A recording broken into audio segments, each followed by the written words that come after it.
Dilaporkan jam malam mulai berlaku di Los Angeles di tengah aksi penjarahan yang meluas. Wali Kota Karen Bass mengatakan pembatasan berlaku di wilayah pusat kota mulai pukul 20 pada Selasa 10 Juni hingga Rabu 11 Juni pukul 6 waktu setempat. Menurut Karen Bass, keadaan darurat diumumkan lantaran Los Angeles mencapai titik kritis, yakni sekira 23 toko di pusat bisnis dijarah pada Senin 9 Juni 2025. Akibat penjarahan tersebut terjadi kerusakan signifikan pada pusat bisnis dan sejumlah properti. Diketahui jam malam ini diterapkan menyusul aksi protes kebijakan imigrasi Presiden Amerika Serikat Donald Trump yang dinilai diskriminatif. Menurut Karen Bass, jam malam akan tetap berlaku selama beberapa hari. Namun perintah tersebut hanya berlaku untuk sebagian kecil kota, yakni mencakup luas sekira 1.300 km persegi. Sebagai informasi, polisi LAPD menangkap 16 orang karena penjarahan. Akibat penangkapan tersebut, 2 petugas LAPD terluka dan dibawa ke rumah sakit untuk dirawat dan dipulangkan.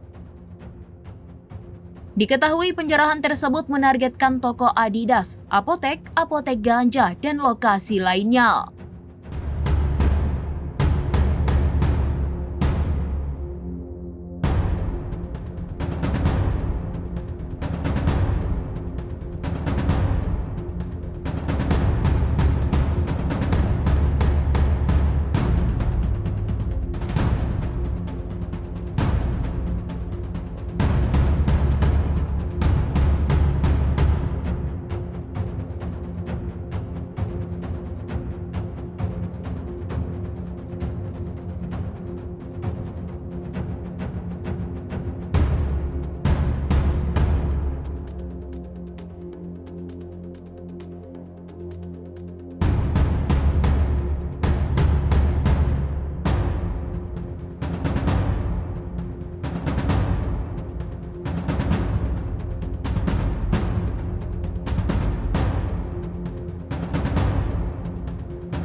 Download Tribun X sekarang, menghadirkan lokal menjadi Indonesia.